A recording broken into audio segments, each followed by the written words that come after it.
नमस्कार। महाराष्ट्र विधानसभा चुनाव की तैयारी शुरू हो चुकी है और महाराष्ट्र को लेकर जो ओपिनियन पोल के आंकड़े हैं वो चौंकाने वाले सामने आ रहे हैं, क्योंकि महाराष्ट्र में लोकसभा चुनाव के बाद काफी हलचल दिखाई दे रही है और जो तैयारी है उसको लेकर क्या आंकड़ा बन सकता है, क्योंकि आमने सामने की टक्कर इस बार दिखाई दे रही है।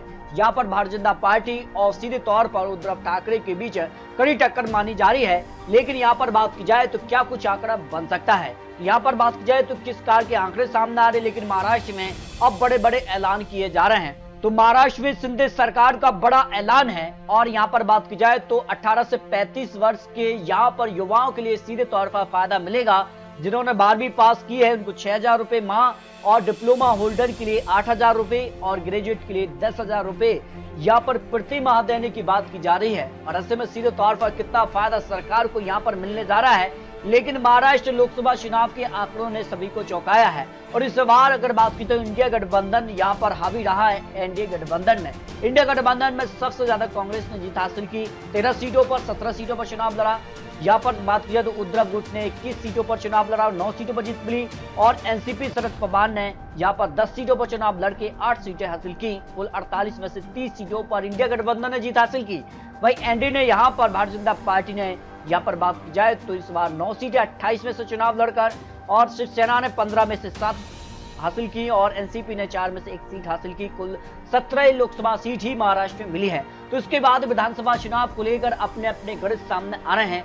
लेकिन महाराष्ट्र में किसका पलड़ा भारी हो सकता है। लेकिन महाराष्ट्र में लोकसभा चुनाव दौरान जिन विधानसभा सीटों पर किसका पलड़ा भारी रहा, अगर बात करें तो इंडिया गठबंधन यहाँ 154 विधानसभा सीटों पर बढ़त हासिल की थी लोकसभा चुनाव दौरान। वही एनडीए ने 127 सीटों पर। इस लिहाज से माना जा रहा है कि इस बार महाराष्ट्र में विधानसभा चुनाव में कांटे की टक्कर देखने को मिल सकती है। तो सर्वे के आंकड़ों में कौन आगे दिखाई दे रहा है, इसमें नागपुर की 10 में से एनडीए को 5 सीटें, इंडिया गठबंधन को 5 और अन्य के पक्ष में 0 सीट की संभावना दिखाई दे रही है। नासिक की 15 में से एनडीए को 8 और इंडिया गठबंधन को 7, अन्य के पक्ष में 0 सीट की संभावना यहाँ दिखाई दे रही है। मुंबई उपनगर की 26 में से एनडीए को 10, इंडिया गठबंधन 14 सीट, अन्य के पक्ष में 2 सीटों का अनुमान सामने आ रहा है। इसके अलावा मुंबई सिटी की 10 में से एनडीए को 4 तो इंडिया गठबंधन को 6 सीट, अन्य के पक्ष में 0 सीट की संभावना यहाँ पर दिखाई दे रही है। रायगढ़ की 7 में से एनडीए को 3 सीटें, इंडिया गठबंधन 4 सीट, अन्य के पक्ष में 0 सीट की संभावना दिखाई दे रही है। लेकिन माना जा रहा है कि इस बार क्या एनडीए के साथ है एनसीपी और यहाँ पर शिंदे गुट शिवसेना यहाँ पर मिलकर एनडीए के साथ चुनाव लड़ेगी, या फिर बात की जा रही कि इंडिया गठबंधन में कौन कितनी सीटों पर चुनाव लड़ता है, ये काफी महत्वपूर्ण हो जाता है। लेकिन कौन आगे दिखाई दे रहा है, 68 सीट के अनुमान में एनडीए को 29 से 35 सीट तो इंडिया गठबंधन 30 से 37 सीट, अन्य के पक्ष में 2 सीटों का अनुमान सामने आ रहा है। सतारा की 8 में से एनडीए को यहाँ 3 सीटें, इंडिया गठबंधन 5 सीट, अन्य के पक्ष में 0 सीट की संभावना दिखाई दे रही है। रत्नागिरी की 6 में से एनडीए को 2 सीटें, इंडिया गठबंधन 4 सीट, अन्य के पक्ष में 0 सीट की संभावना दिखाई दे रही है। सिंधुदुर्ग की 4 में से एनडीए को 3 तो इंडिया गठबंधन 1 सीट पर पलड़ा भारी हो सकता है, अन्य के पक्ष में यहाँ पर 0 सीट की संभावना दिखाई दे रही है। वर्धा की 4 में से एनडीए को 2 सीटें, 2 सीटों पर ही इंडिया गठबंधन के बीच कांटे की टक्कर देखने को मिल सकती है, जो सर्वे के आंकड़े निकलकर सामने आ रहे हैं। इसके अगर बात किया तो यवतमाल की 8 में से एनडीए को 2 सीटें, इंडिया गठबंधन 6 सीट पर पलड़ा भारी हो सकता है, अन्य के पक्ष में 0 सीट की संभावना हो सकती है। अब तक 98 सीट के अनुमान में एनडीए को 41 से 50 सीट तो इंडिया गठबंधन या 50 से 55 सीट, अन्य के पक्ष में यहाँ पर 2 से 5 सीट का अनुमान दिखाई दे रहा है। अहमदनगर की 12 में से एनडीए को 4 सीट, इंडिया गठबंधन 8 सीट, अन्य के पक्ष में 0 सीट की संभावना दिखाई दे रही है। परभनी की 4 में से एनडीए को 2 सीट पर ही इंडिया गठबंधन के बीच कांटे की टक्कर देखने को मिल सकती है, अन्य के पक्ष में 0 सीट की संभावना दिखाई दे रही है। पुणे की 21 में से एनडीए को 9 सीटें, इंडिया गठबंधन 12 सीट, अन्य के पक्ष में 0 सीट की संभावना हो सकती है। पालघर की 6 में से एनडीए को 2 सीटें, इंडिया गठबंधन का 4 सीट पर पलड़ा भारी है, अन्य के पक्ष में 0 सीट की संभावना दिखाई दे रही है। नंदुरबार की 4 में से एनडीए को 2 सीट पर ही इंडिया गठबंधन के बीच कड़ी टक्कर देखने को मिल सकती है। इस तरह से अगर बात की तो काफी हलचल दिखाई दे रही है। जिस कार के यहाँ पर तैयारी हो उसको देखते हुए किसका पलड़ा भारी हो सकता है, कौन आगे दिखाई दे रहा है। 155 सीट के अनुमान में एनडीए को 60 से 70 सीट तो इंडिया गठबंधन 70 से यहाँ पर 83 सीट, अन्य के पक्ष में 2 से 7 सीट का अनुमान यहाँ पर सामने आ रहा है। लातूर की 6 में से इंडिया गठबंधन को यहाँ 4 सीट तो एनडीए को 2 सीटें, अन्य के पक्ष में भी यहाँ पर 0 सीट की संभावना दिखाई दे रही है। कोल्हापुर की 10 में से एनडीए को 4 सीट तो इंडिया गठबंधन 6 सीट, अन्य के पक्ष में भी कुछ सीटें जाने का अनुमान यहाँ पर हो सकता है। जबकि जलाना की 5 में से एनडीए को 3 तो इंडिया गठबंधन 2 सीटों पर पलड़ा भारी है। जो आंकड़े सामने आ रहे हैं, हिंगोली की 3 में से एनडीए को 2 सीट तो इंडिया गठबंधन 1 सीट पर पलड़ा भारी हो सकता है। अन्य के पक्ष में यहाँ पर भी 0-0 सीट की संभावना दिखाई दे रही है। जलगांव की 11 में एनडीए को 4 सीट तो इंडिया गठबंधन 7 सीट पर पलड़ा भारी हो सकता है। इनके पक्ष में यहाँ पर भी 0 सीट की संभावना यहाँ पर हो सकती है। यहाँ पर गढ़चिरौली की 3 में से 1 पर एनडीए तो 2 पर इंडिया गठबंधन के बीच कांटे की टक्कर देखने को मिल सकती है। गोदिया की 4 में से एनडीए को 2 सीट पर ही इंडिया गठबंधन के बीच कांटे की टक्कर देखने को मिल सकती है। धुले की 5 में से एनडीए को 3 सीट तो इंडिया गठबंधन 2 सीटों पर पलड़ा भारी हो सकता है।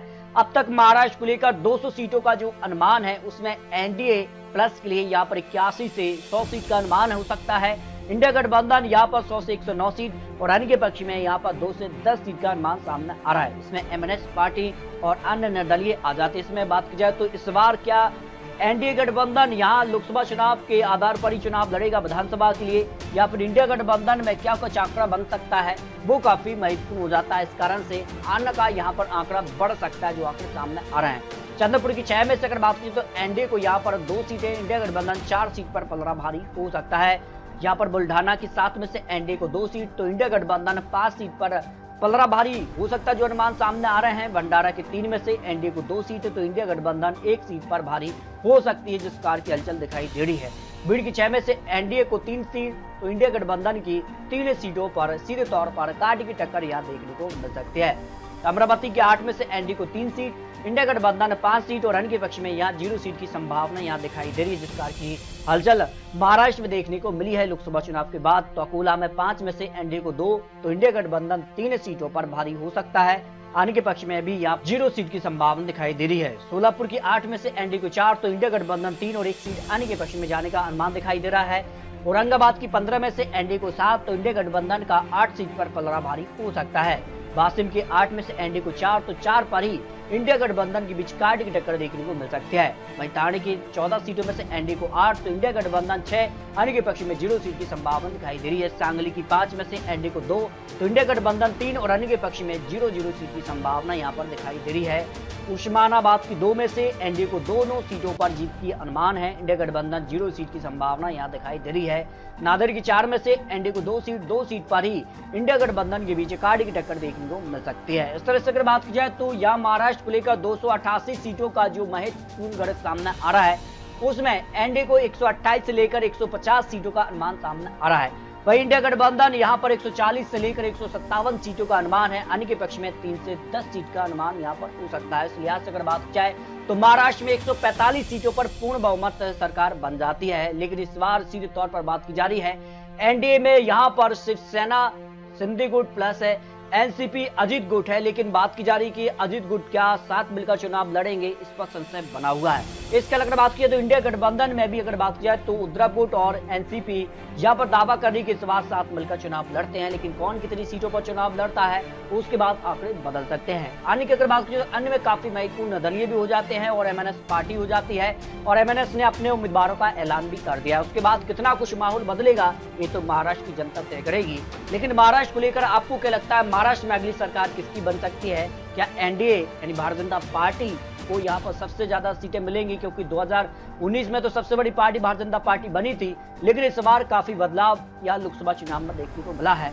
तो आप महाराष्ट्र को लेकर अपनी रख सकते हैं। आपको बता दें तो चुनावी आंकड़े चुनावी अनुमान है, और आने वाले वक्त में किस कार के चुनावी प्रचार होते हैं, किस कार के वादे होते हैं और किस कार के गठबंधन बनते हैं, उसके बाद आंकड़े बदल सकते हैं।